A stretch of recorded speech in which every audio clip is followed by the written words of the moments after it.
Yes, people, we are back. The international drab, the international whatever you want to call it, that week, that break from Premier League football is gone.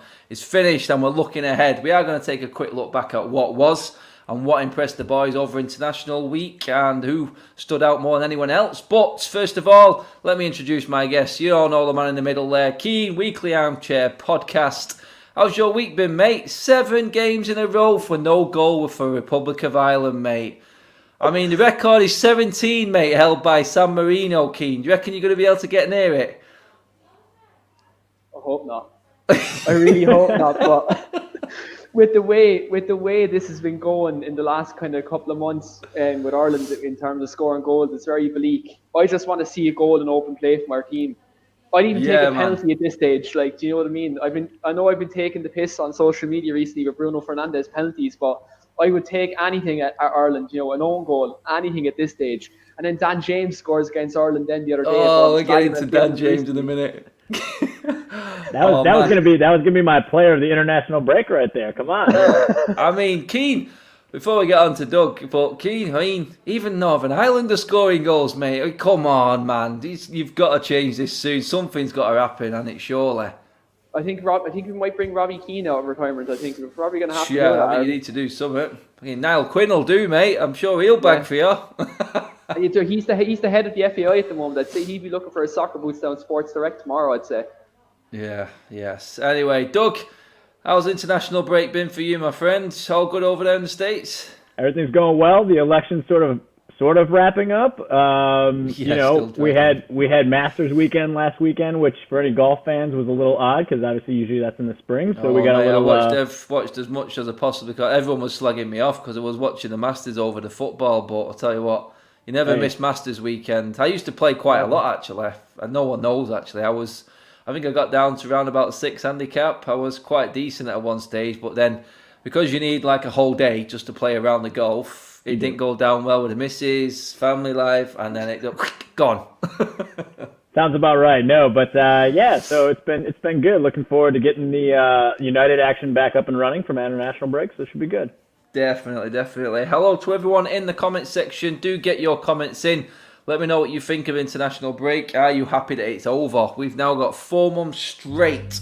No breaks, no excuses, and we're looking ahead and, well, looking at some players on that United team, United squad boys, who have actually had a decent international break looking back at it, and we just touched on it there. Keane, I'll come to you first, mate. I know Doug wants to have his say on it, but Dan James, I tweeted it out the other day. Dan James hit 1 top bins the other night. I don't know if anyone's seen the goal. It was a cracking goal. He's had a couple of good games, though, to be honest, which brings down the question again, Keane, mate. Dan James, international duty, looks good. As soon as he comes back, throws on that red United shirt, mate. Pressure starts to get to him a little bit, whether it's the whole pressure around Man United at the moment. They just seem to just fall apart, mate. But good week for Dan James. Is he a shout for maybe creeping into that starting lineup against West Brom for you? No, but good man. Credit where it's due. Credit where it's due. Dan James did have a good international break. He scored against Ireland. And that was a bleak moment for me because I'm not the biggest Dan James fan in the world, and he scored against our country as well.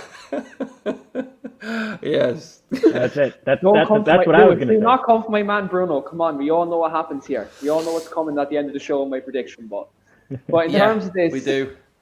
But no, in terms of this though, with Dan James, like with Wales in the last couple of games, he's been playing a different role. He's been playing at United. At United, predominantly, all he's played as a right winger. With Wales, he played down the left, and he also played through the middle in the number 10 role. So I suppose in terms of his role at Wales, it's a lot different to what it is at United. In saying that, though, against West Brom the weekend, we're playing against a team in a low block. So in the words of Vince McMahon, no chance in hell is he starting on the weekend. Not a hope. That's it. I mean, Doug, mate, Dan James, good week. Very good week for Ireland. But does like what Keane said there, mate, does it show like I'm not saying this with any disrespect to Wales, but teams, well, they don't respect them. They don't see Wales as a big team. You're not really going to see much of a low block against the likes of Wales. Does that play into the likes of Dan James's hands and why he plays so well when he goes away on international duty? Well, I mean, Dan James, just specifically on him, I mean, yeah, he showed some progress clearly, obviously on international break, which I think is good. It's always good to kind of carry form back into the club team. But one of the points I was going to touch on is just the fact that I think that with United players, the reason the Pogbas, the Dan James, the Brunos, they tend to look good on international breaks, even though I agree that some international breaks are pretty worthless. I think the focus when you're on international duty is football. I think all of us can somewhat agree that football seems to have taken a back seat at United versus maybe marketing efforts or glory and like just the overall ambience on the club has taken over what should be more important, which is what's happening on the pitch. And so, when you watch some of these guys, yes, they're with their countrymen. They're probably a tighter knit group and everything, but I also think that the focus of those teams is strictly on football, and it's not about, interviews and photo shoots and all this other nonsense. It's like you're there to represent your country, you're there to play football, you're there for the nations, whatever the case may be, right? And then they get back to the club, and suddenly it's a circus and a shit show again, and their focus just seems to just go away. And it's like, why? That's it, mate. It's just, I'm not even going to get into the Paul Pogba saga again. We've touched on it so many times. But again, like you were saying there, Doug, mate, it's like as soon as they leave, a little comment comes out. And as soon as they're about to come back, a little comment comes out again. And we all seen what Romano retweeted out the other day. Then he went back on it again a little bit, trying to cover himself. But it's international break for me shouldn't even be happening this season. It really shouldn't. I'm not surprised the 5 substitution rule is coming back in. I really think with the amount of international games going on, it's crazy trying to put these guys through it. I mean, the fact that they're trying to play 3 games in a week in international duty, and like Doug said, Keane, most of them are pointless, mate, because now we're all like that. We're like, oh, please, no one. Bring him off. And we've seen it again. It's not so much injuries as well now, mate. COVID. It's testing positive for COVID. So we've seen Salah again. We had a bit of a nervous wait on Tellez. But we got away with that one, luckily. But it's like, especially in South America, where it is harsh at the moment with the whole COVID situation, we're on tenterhooks, mate, all the time. And I think every United fan now, Keane, is like breathing a sigh of relief. We just want that plane to land wherever it's come from around the world, get your tests done, get wrapped up in cotton wool, and get into Carrington. Let's just get concentrating on some real football, mate. But that's where we're all at with it, I think, now, Keith, mate. It's like, I don't care. I just want the players back fit, and I want us to try and start making a dent in this season, mate. Yeah, like you look at the situation, this international break, like you obviously had the Nations League and you had the European Championship qualifiers, and then you also like pointless international friendlies, all in their own right. Like, look, you can talk about the qualifiers for countries like Scotland and Northern Ireland, so they were important. But you look at the Nations League, I think that's a pointless competition. It's just a money grab though from UEFA. You look at the international friendlies again, like they're so needless, especially in this COVID time. And then this increases the risk. Then obviously injuries for clubs. Obviously even a bigger risk now with COVID-19 in such a deadly pandemic that we're in at the moment, and then to have 2 international breaks already this season, it's like it's so uncalled for. It shouldn't have happened because of the current pandemic we're in, with all travel restrictions, the social distancing, all that stuff that needs to be put into place. Like where was the knowledge in that? Where was the planning around that? Because I know Man United in this, like I know we had Tellez, lucky we're blessed now that he's going to be available for the weekend.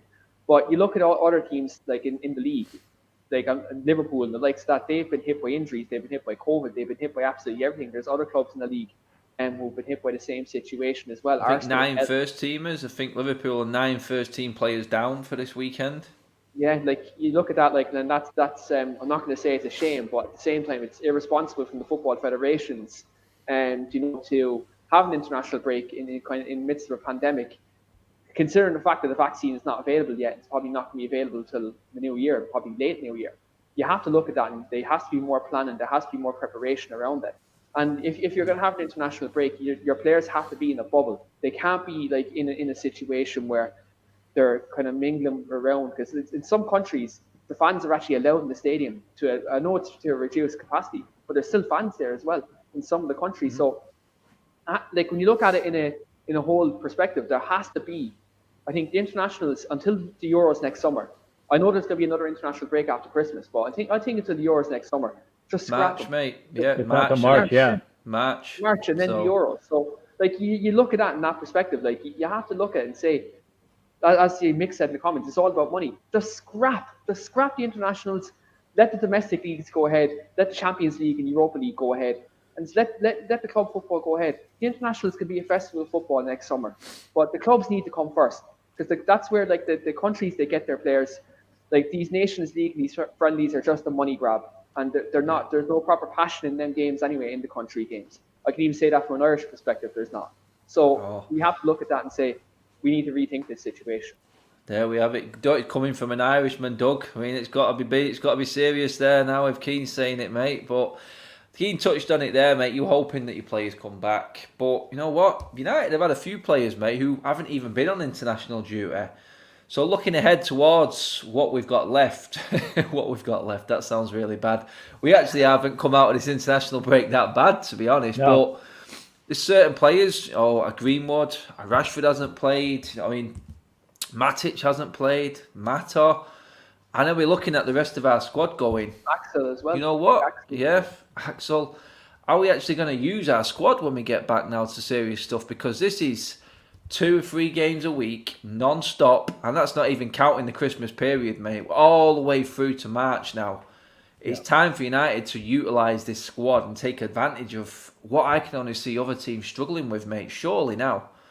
Yeah. This is I think, if Solskjaer is going to keep his job, I think this is where we'll really see his not only his tactical nous, but just his managerial coaching abilities. Because to your point, we're playing every 3 to 4 days essentially for a while.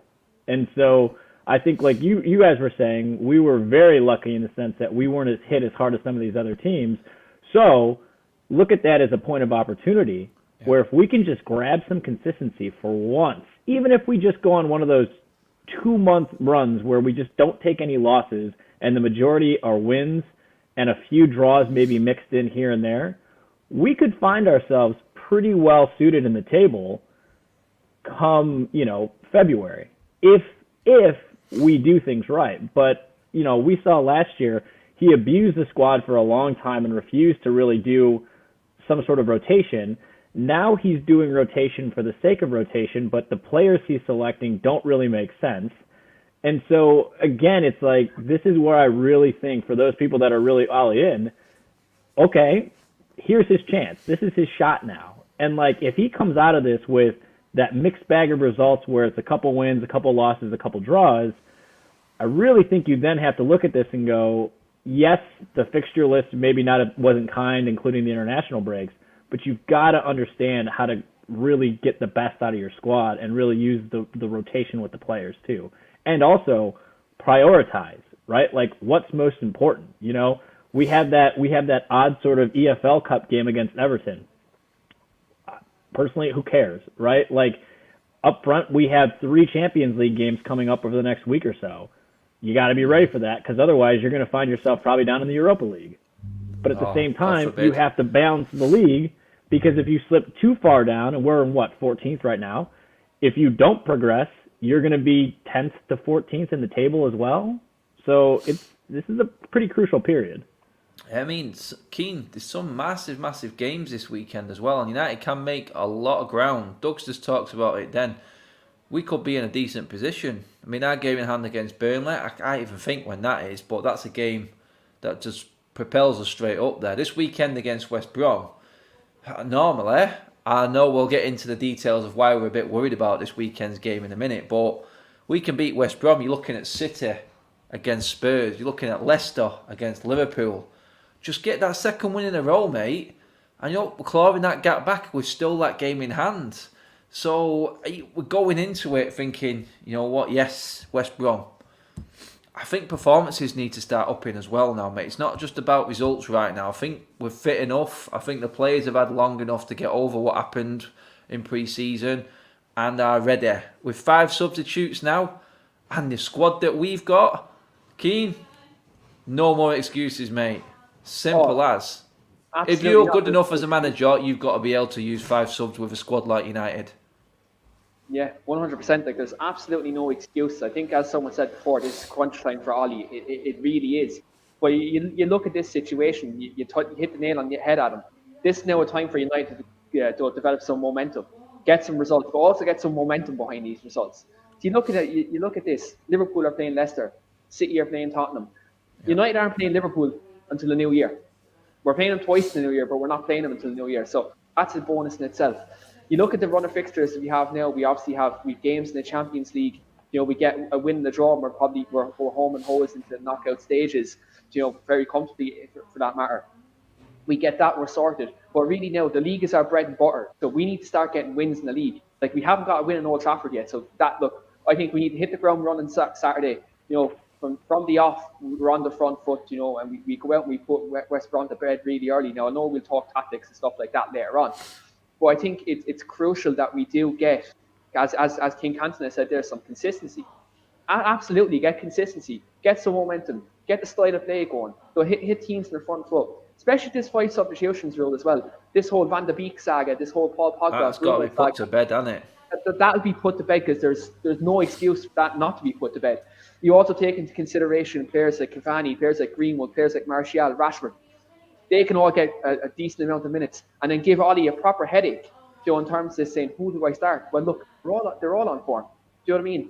This period of time now, these few games, is a stick or twist now for Ollie. Because if he doesn't get out of this run of games, how do we justify that he stays in the job? Because I'm losing reasons to justify. But in terms of this, you have to look at this and say, this is crunch time. Traditionally, Manchester United down the years always come strong this time of the year and always make a charge. So we have to continue that, and we have to push on. Because if we don't, well, look, as Doug said, we're in 14th. I don't want this to be a situation where we're like Jose Mourinho was last year for Spurs, where he was celebrating getting Europa League in the last day of the season. I do not want to be down that road. So we need to push not only for top 4, but look, with the way the league is going, you never know. The sky is the limit. But you just have to look at it and say, we need consistency, and that's the most important thing. That's it. I mean, Doug, you wasn't on the show, but we were talking about when you get a problem, like when you've got too many chefs in the kitchen. Say, we've got the midfield that a lot of teams would die for, and we've got a forward line that can compete with any in Europe. We've seen that back end of last season, and already seen signs of it. Not consistently enough, we all know, but we have seen signs of it so far. But I'll ask you, mate. I mean, I think it was Kelly who came on in the comments and said, look what happened with Liverpool. We had Diogo Jota come into the team, and everyone's like, right, okay, which one is it? Are you going to play Firmino? Are you going to play Salah, Mane? Which one's going to drop for Jota? Because Jota's just played himself into form. Jurgen Klopp plays all 4, mate, and makes it work. This is the point. You know what I mean? If you want to be up there, you make these situations work, surely, mate. Well, and that's why I think it's hysterical. Like, for people that are Solskjaer in, like, I get it, but when they make these ridiculous comparisons between Klopp's first X amount of games and what Ollie's done in the first X amount of games, like, you still have to understand that there was a progression from when Klopp came in, and he still played his brand of football, albeit he needed to get transfers in, but he stayed consistent, right? And his team has gotten better year after year. The knock with Solskjaer right now is that we're not getting any better. Like, he's had back-to-back years of the same point total, and so far, the start to this season has been pretty poor.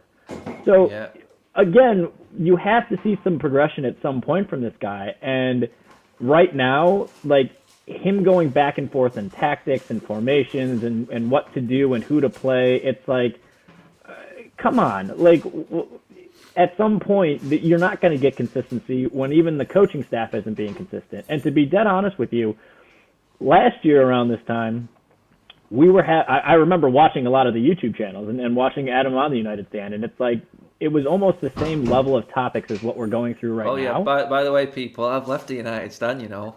Yeah, he left the United Stand. Just for everyone who keeps asking. Address the Did you leave? Did you leave? But yes, no, it was like, you know, we were hovering, I think, around like 7th to 10th, somewhere in that range, right? And I remember, funny enough, Burnley's our game in hand. When we play them, who knows? But that Burnley game, which was in that late December time period. Oh, God, that shivers, mate, that game. Let's be real.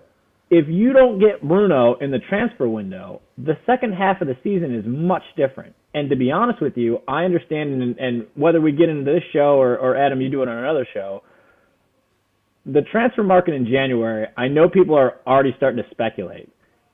It's not going to happen the way people think. And no. I don't see a Bruno Fernandes savior coming in January to help this team out if we haven't improved and shown signs. Even if we improve, like, there's not going to be a Bruno savior that comes in. And so it's really on Solskjaer and the team right now to get consistent, to figure shit out, and to start playing a consistent style of football that will at least put us in a position where we're not game after game going, what's happening? What are we doing? Was this right? Was this wrong? It's like, no, you just have to go for it at some point and take the training wheels off. Like Doug says, Denky, mate, do you just go and play to your advantage? I mean, you're an attacking player, Ole. You've played with some of the best forwards that United have seen in their history. You classed as one of them. You know what I mean? You know, and you have played under a manager that knows how to change games, who knows how to play to a team's advantage. You really do. Yes, I understand that we cannot play the formation or the system to its most capable because our defence is simply not good enough. I understand that. But there's games you've got to look at, Keane, where you've got who are attacking us, who are coming up against us. Surely we can utilise our best attributes and our best players, and they are the forward line, mate. Weekend, prime example for me. Yeah, like you look at it, like all he needs to find out what, like people are always saying he needs to find out what his best team is, right? I'm just going to throw this at you guys. He's been in the job nearly 2 years since the start of December, right? So when it comes to the start of next month, he's going to be in the job 2 years.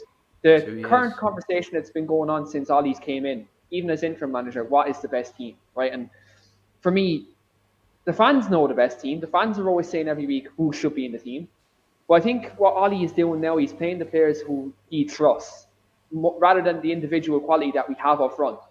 Like you look at, for example, players such as McTominay and Fred are playing. Like look, in certain games when we're playing on the counter attack, yes, they're okay.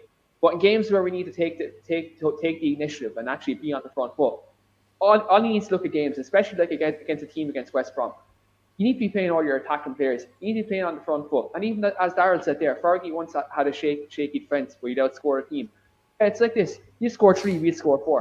You know what I mean? Like if you, for example, you have players like Cavani in there, you have players like Martial, Rashford, Greenwood, all flexible players who can play all across the front three. And they've all done it previously in their careers where they play off the right, play off the left, and play it up top. In this situation, you have to look at it and say, all he needs to look at this and get them all into the team. Regardless of how he does it, he needs to find a system to get him in there. But the fact we're saying this 2 years in, he has to be held accountable. He has to be held accountable for that because you can't be, it's like in any job. If you're not showing progress after a certain length of time, your role in the job gets called into question. And just because he's a club legend, and look, I love him for what he's done at the club, but I have to question his ability as a manager tactically because he has to be questioned in terms of how does he not pick a right system? How does he not pick the right players? Is he being too conservative in his role? Do you know what I mean? Like I feel like the couple of games that he's after losing, it's kind of after, I suppose he's after losing confidence in himself in the role. And you can see that with his team selections as of late. Yeah. So you have to look at this, and especially with the games we have coming up against some of the opposition we have. By all means, we should be playing these attacking players because we outscore every single one of them. Now I know Man City's coming up soon, and people are debating on that one, but we've beaten them 3 out of the last 4 games. So who's not to say if we play the same players in them games that we go out and win? Look, I know we'll come to starting 11s later on in the show, but he has to go all out attack, especially in this game Saturday. Yeah. He does. I mean, is Ole brave enough, Doug? That's the one, because Cavani's had a good international break. We'll touch on him. He's scoring goals for Uruguay, and you know what? We've got a team there in West Bromwich Albion, who are combative. They know how to hold. They know what we've seen what they did against Tottenham in the last game. Up until Harry Kane getting his head on one good ball, that was it. West Brom were well in the game, so we're under no illusion. This game this weekend is a tough one for United. Probably tougher out of what we've got coming up. Southampton coming up after this. I'd say this is tougher than Southampton, mate, because I know Southampton are going to come to play. Is there a shout for the like of someone like Cavani coming in? You know what I mean? Now his fitness is back. He's scoring goals again. Is Ollie brave enough to play a Cavani? Is he brave enough to drop a Martial and a Rashford, who we all know he loves and big praises every single week for? Is he brave enough to actually bring in a Cavani? Because you know what? He plays like that, and the know-how that he's got. I'm not slugging off Rashford and Martial, but certain games against a clever defensive setup, you need that little bit of a snidiness, that little bit of... I don't like a Suarez-y type character. He's someone who's going to be a bit horrible. Yeah, he's the poacher. He's the poacher in the goal box, right? And he knows where to be. He can. It obviously throughout his career, you can see he anticipates shots coming in, where to be. How to get in. Like I said, positionally, just knows in the box where to be. And I think especially with, albeit it's unfortunate that Shaw is injured, if Tellez is in, everyone knows the type of ball he can play in, right? And you need to be able to take advantage of that with people in the box who know how to finish. I mean, again, I think Marcus Rashford, anything off the pitch aside, right? I think most people can say that his performances on the pitch have been 50-50, right? Like you either get a great Rashford or you get a non-existent one.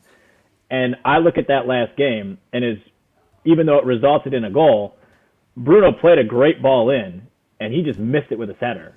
And I'm seeing that, like, if Tellez is bombing down that left side, and he's playing these beautiful crosses in, and we have people who can't head a ball, we just wasted that. You know what I mean? And so Martial's not, granted, his last goal was a header, but, like, he's not exactly known for that.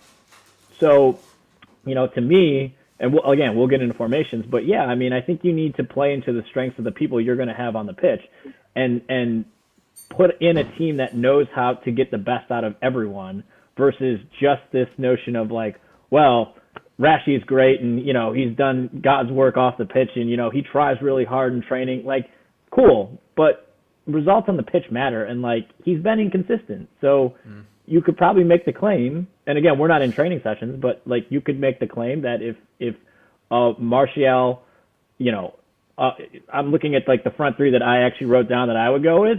Like if you're looking at a front three of Martial, Cavani, and Donny van der Beek, to be honest with you, on the right side, I know it's a little out there, but you've got people in there who can play to the strengths of the people on each of their sides while also positionally know where to be on the pitch to keep the ball at least in a pressing style that we're in the offensive third for the majority of the game.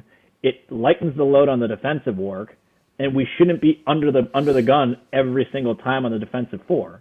So I don't know. But to answer your other question, do I think Ollie is going to be strong enough in his convictions to do that? Probably not. I mean, you look at our next three league games are West Brom, Southampton, and West Ham, right? Like, come on. You look at that on paper and you think we should be punishing those teams. We should. Traditionally, that's Paper's 9 points. A killer, innit? We should be punishing them. Traditionally, if that was under Sir Alex, right, them 3 games, you're looking at them as gimmies. You know what I mean? You're looking at them as 9 points. Nowadays, you're like, maybe we get 6, maybe 7 points. So do you ever see us getting 9? Yeah, we're never on a consistent run really these days where we pick up 4, 5, 6 wins in a row. It's very rare under this Solskjaer reign. On paper, as you said, Doug, we should be wiping the floor at them teams, but in recent years we haven't been doing that. This could literally be in those next 3 games a win, a draw, and a loss. Yeah. It's like that's exactly what we are right now. Why? That's what we are. That's what we are right now, and I wouldn't be surprised with any scoreline, with any result on Saturday. I would not be surprised. I wouldn't be surprised if we did win, if it was a dull draw, or if West Brom snatched it. And you shouldn't be thinking like that, but you do. But I'll go to you, Keane, on this one, mate. Doug touched on it there with his front three. And this comes into it again. It doesn't have to be a front three, mate. We could always play 3 at the back with 5 in the middle. We've got more than enough there. Does that bring in a Tellez then? Does that then let you play maybe a Greenwood and a Cavani up front? Do you know what I mean? There's options all over it, because you could easily play a Van der Beek and a Bruno in that system. Do you know what I mean? You've got the cover. You only need one holding midfield player.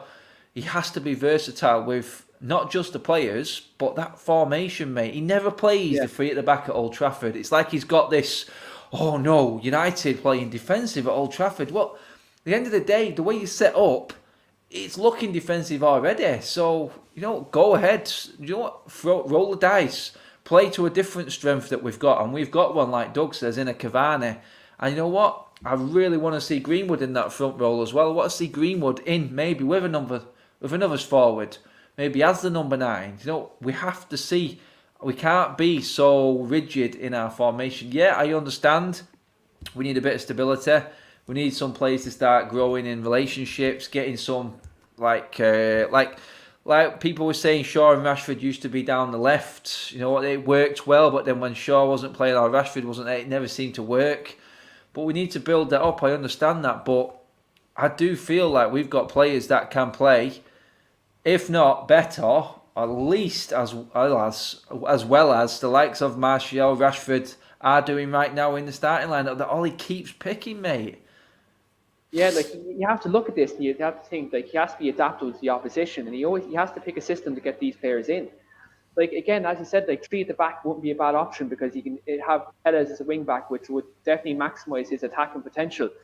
Ole might look at that formation though also, and we think about his other wing back, Aaron Wan-Bissaka. Going forward, traditionally he's not the best. His crossing hasn't improved over kind of the year he's been there. But you look at that and you say there's a lot of players in there who can play that formation. You have your Greenwoods, Cavani's, Martial's, Rashfords, who can all compete for them front 2 spot.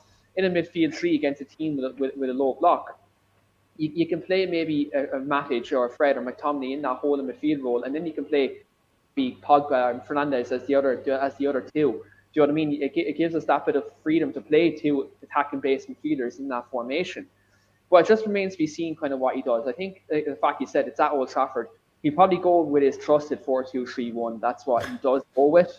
That's his trusted formation. He always plays it. The only time you ever see Ole play a 3 at the back is when he's parking the bus against a team who's probably more superior going forward. Your PSGs, your Chelsea's in the FA Cup, Chelsea in the league last year.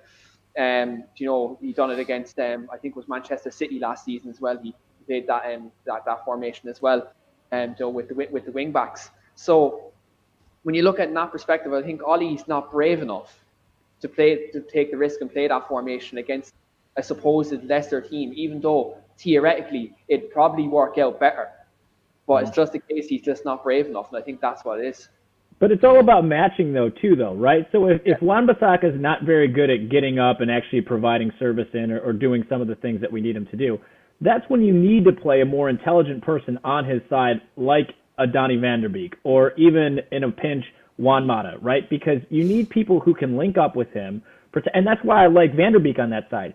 His pressing ability to keep the ball in the offensive end, or at least if you lose possession, to get back and get back into possession, right? If you lose it, he gets back. I think he provides more than enough cover to keep Wan-Bissaka really out of trouble as another wingback, right? And then on the flip side, if you're going to have Telles bombing up and down that left side, Rashford's not terrible at link-up play, right? He's not great, but he's not terrible. But Martial, back to goal. Everyone brags about how great he is back to goal, being able to hold up the play and facilitate the ball out.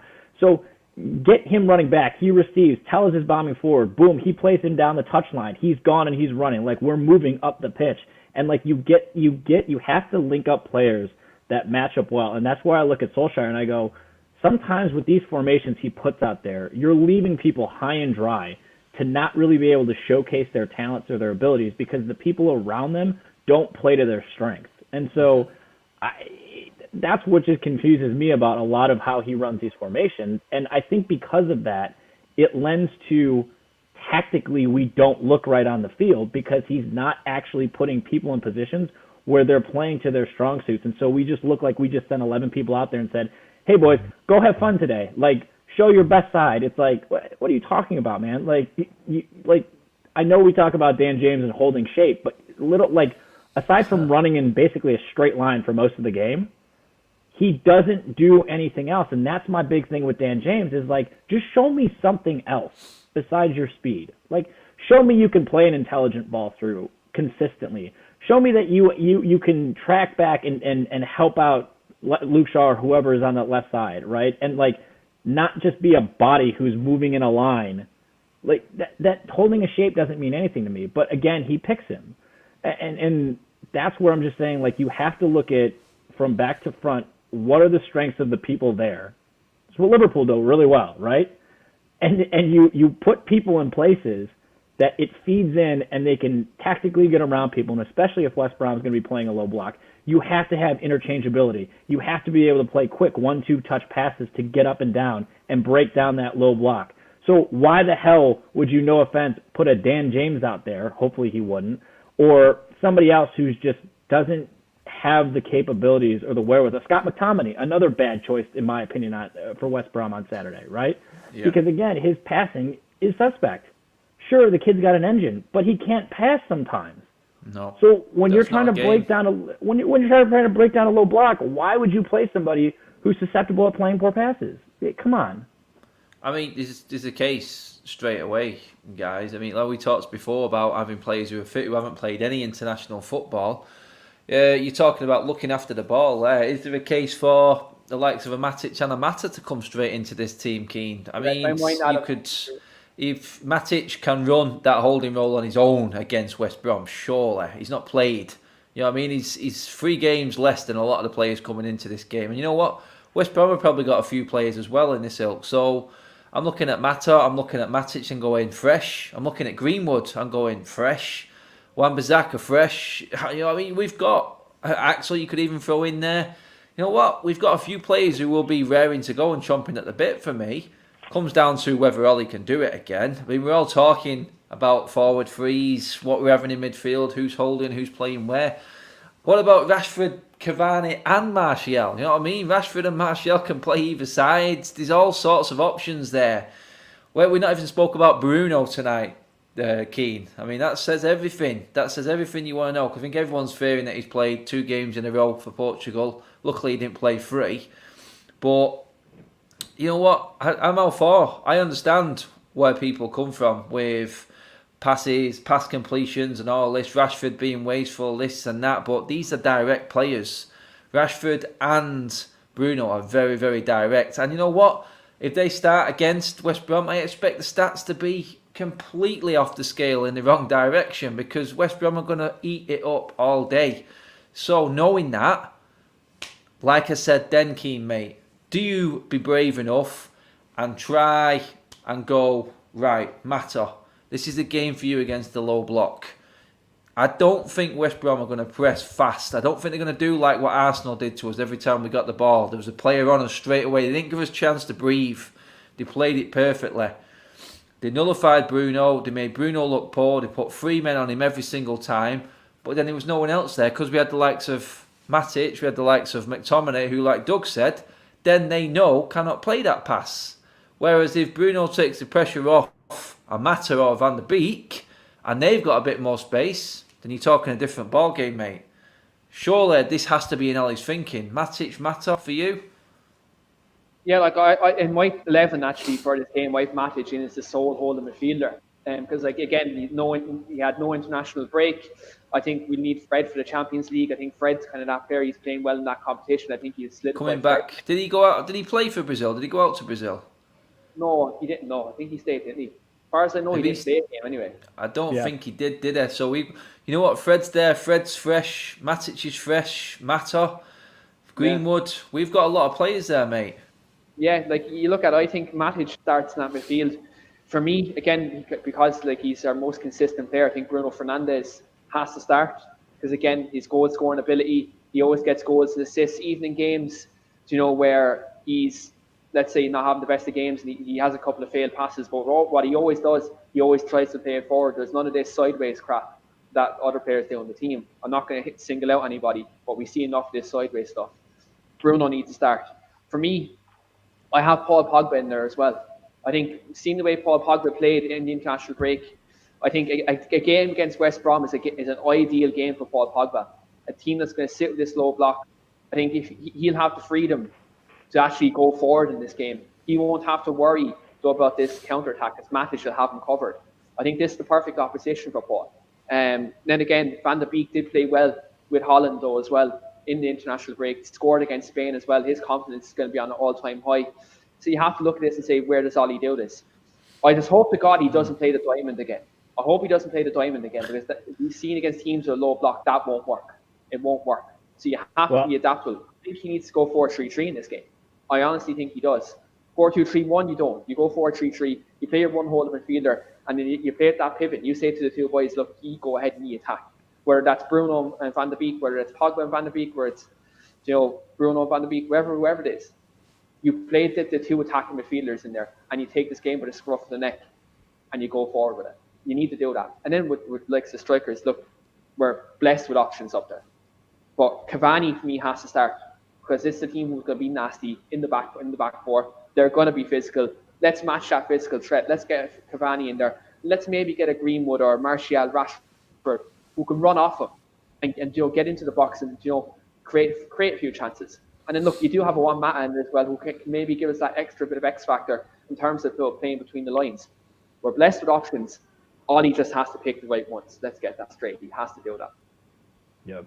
I mean, Doug, go on. You were just going to say something then, mate. Well, I was going to say, I mean, there's really two formations that I wrote down. I mean, to be honest with you, I mean, it depends on what you want to do. I'm kind of more on, if we're running traditional United, right, like a 4-3-3 is what the first lineup I had really put in. And to be honest with you, I mean, I think the back four pretty much stays the same as what you guys talked about with Wan-Bissaka, probably Lindelof, Maguire, Tellez. Then I was the same way. I had Matic sitting. I had actually the one change from Keane's was I put Donny van der Beek in, because I think that his engine on that, especially if you hold him more on that right side to sort of protect anything that comes down from Wan-Bissaka, I think he really helps out there. You have Bruno up top, and then I actually had Juan Mata, Cavani, and Martial as your front three, because I think that link up and interchange. I think that link up between Juan Mata and Donny van der Beek and being able to get in, and again, with both of them being really intelligent people and players, I think their style of quick little ins and outs and them running that right side will cause a lot of issues for whoever. And then with Cavani sitting up top, just again being that poacher, that Luis Suarez, like we were saying, right? Like you're just in there, you're doing the dirty work, right? You're making pretty tough challenges. You're bashing their two center backs. You're constantly hanging on them. You're causing a lot of chaos for the goalkeeper. Like, that's where I sit back and I go, I think, again, you get the most out of the people around each other. You really aren't leaving it too susceptible with that back four that you're playing.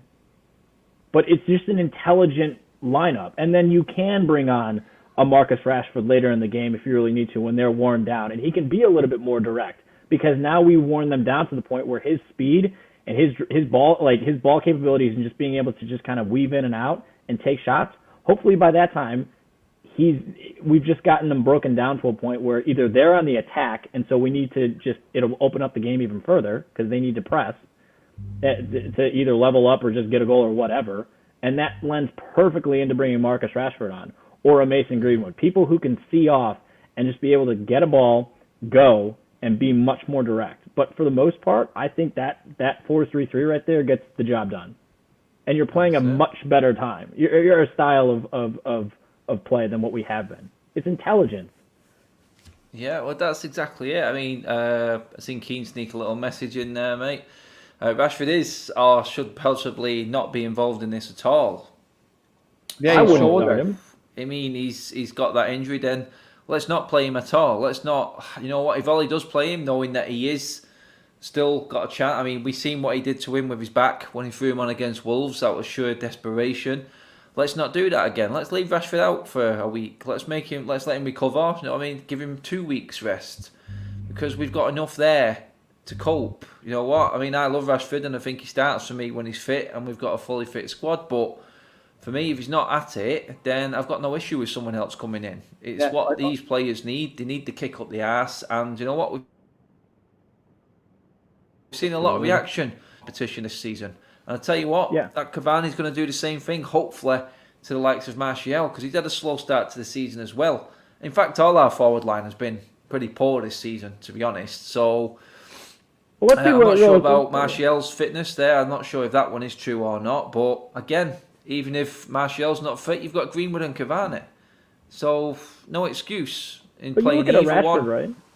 You look at a Rashford, right? Like if it's no secret his shoulder's messed up, and so I think we're underestimating a West Brom's ability to play super physical if you start him, right? And to throw him off his game and to really get into, laying in some tough tackles on him, things like that. Like, this stuff is out there, right? Like, we know their injuries, they know our injuries. And so why would you toss somebody out there who, I think it was a tear in his shoulder, right?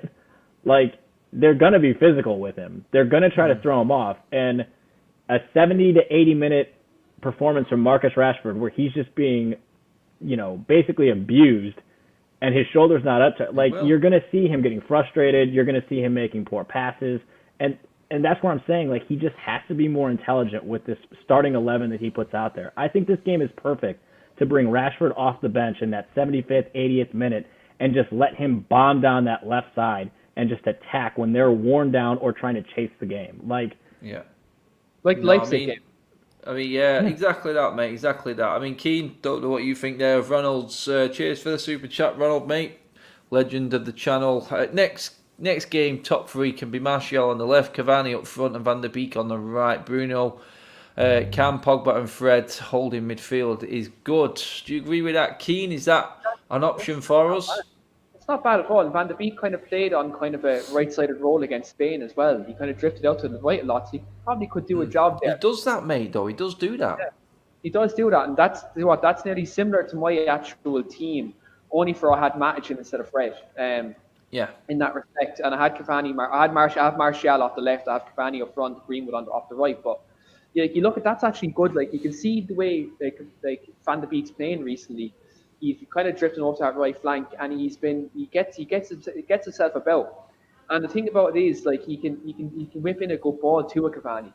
Like, if Wan-Bissaka has them kind of, I suppose shortcomings in terms of his crossing, you have a Van der Beek there who can whip in a cross there as well. So that is something that we can maybe utilise in that respect, maybe give us some balance on the right hand side. But the only kind of worry I'd have with Van der Beek, though, we had it with Jesse Lingard when he played on the right hand side, being traditionally attacking midfielder, is that he came inside a lot. Do you know when Lingard was playing off the right? Naturally did it. They couldn't help it, could they, mate? I know what you mean by that. That's the only concern I'd have if you played Van der Beek off the right.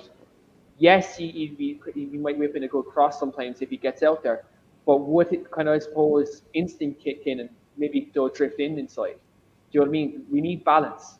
I think this is where Sancho should have been signed this summer, to have a natural right winger there.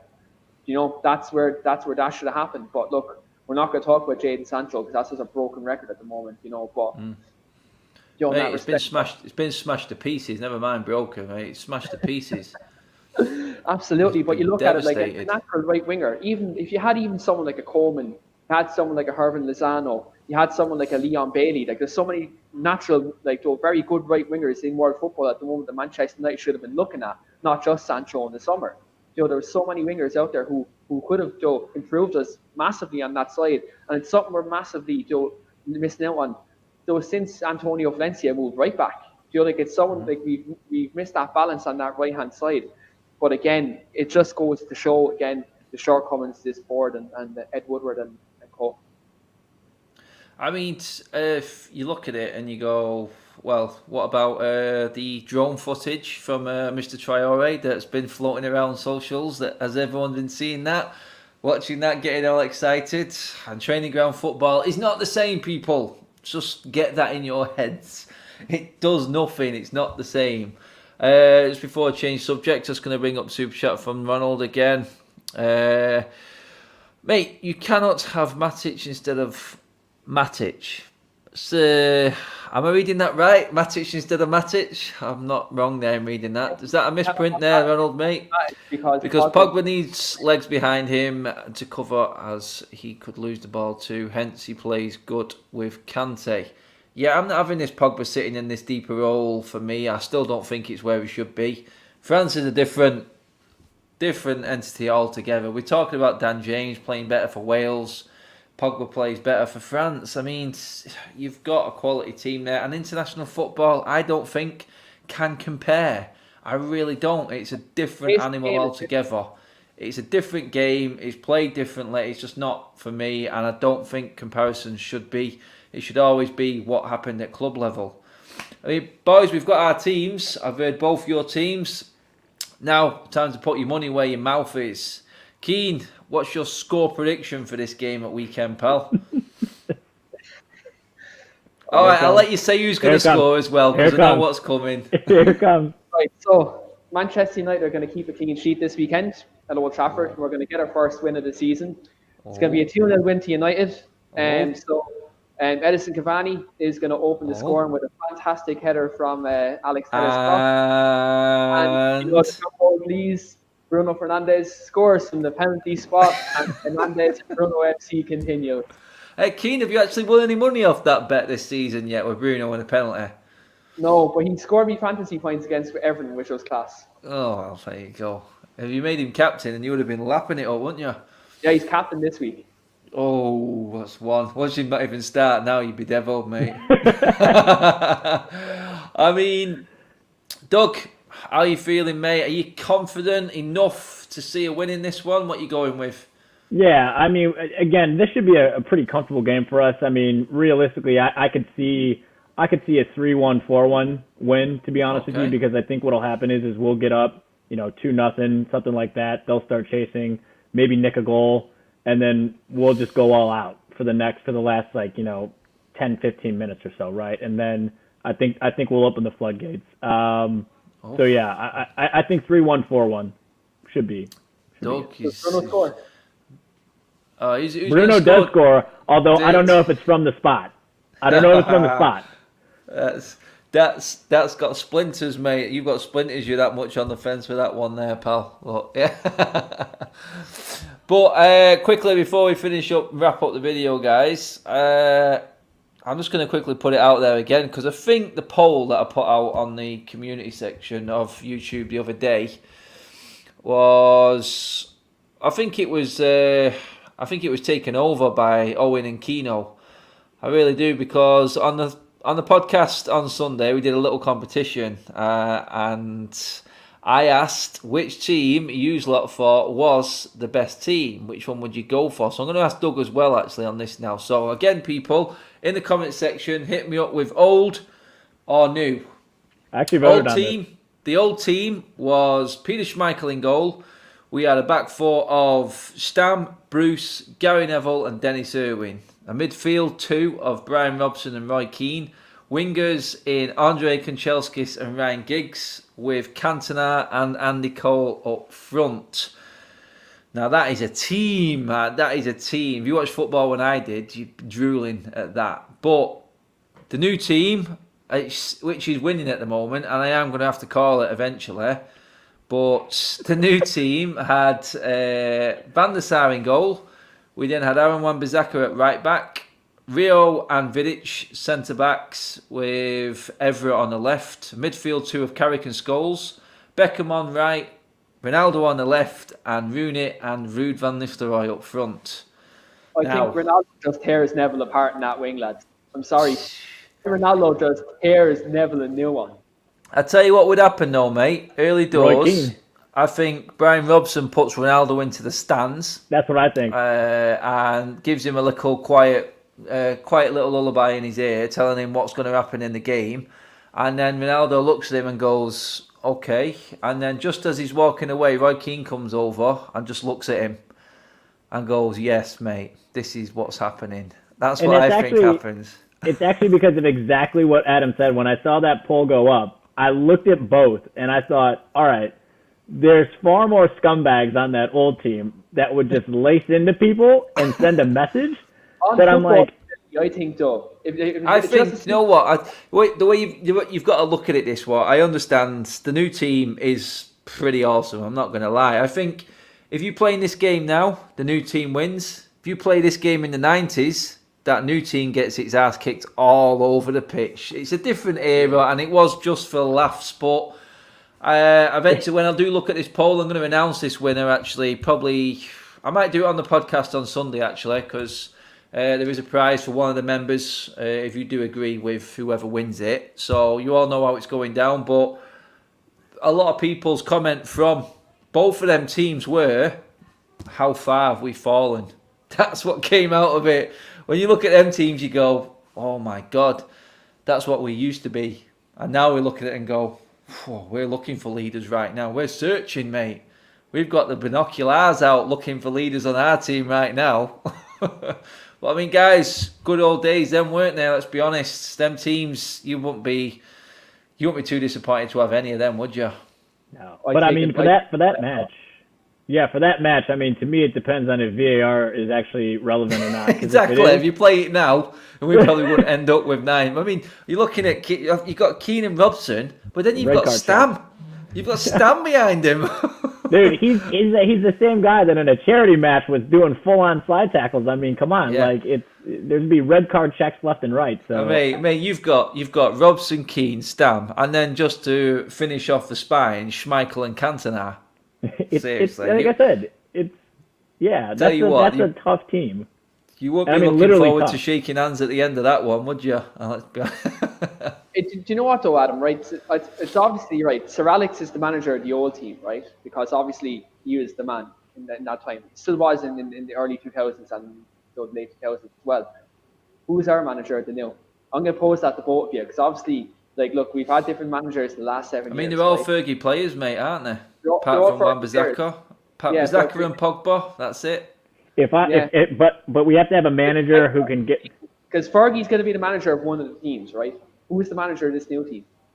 I'd say Jose, and you want to know why? Because you don't have to, with the offensive talent on that team, you don't have to. Ronaldo alone doesn't need to be coached. Like, he doesn't need Jose to tell him what to do. I just think that Jose would get the most out of the defensive half to be able to combat a lot of the shithousery that would probably be coming from Fergie. Jose referred on the Vidic, lads. Oh my God. That's what I'm saying. I would say Mourinho because it wouldn't be LVG. David Moyes shouldn't even be invited to the game, and Solskjaer, no, that's it. no, yeah. That's it. But guys, we've come to the end of the video. We're just creeping up to an hour. I just want to thank both of you for coming on. Keen, just give the people a shout out to your socials and where they can catch you, mate, before we finish up. Yeah, so you can catch me at Keen_Franey on Twitter, and also you can catch me on YouTube, the weekly Armchair Kickoff podcast. We do have a United show over there as well, so do catch me over there. Doug? G-Sung Doug on Twitter. That's it. That's the one. G-Sung Doug. Best name on Twitter, people. Best name on Twitter. I mean, G-Sung Park would have got in one of them teams, surely. If we, no. Now I'm all about Heung-min Son. If we can get him. The Korean brethren will just... We're dreaming to get hold of that guy. That's what we are. We'll run it. He's a proper Man United player. Guys, oh, he is. Thanks for tuning in, everybody. As always, do give the video a like before you jump away onto the next video that you're watching tonight. I've got loads coming up. The watch along is happening on Saturday night also. And I've got something new going on as well. It's on another channel. I'll keep you posted on what happens with that. And obviously, do join the membership section of this channel if you do want to get involved in the competition. It is merchandise that is coming your way for the winner. Do like to do as many giveaways as possible. So thank you for all your support. Thanks for tuning in, people. Like, share and subscribe to the channel. I will catch you on Saturday. I am on with Saeed again tomorrow. And I'll keep you posted on everything else that's coming up as well. Keep in tune on the socials. I'll see you there. Take it easy, people. Confident going into the weekend. See you soon.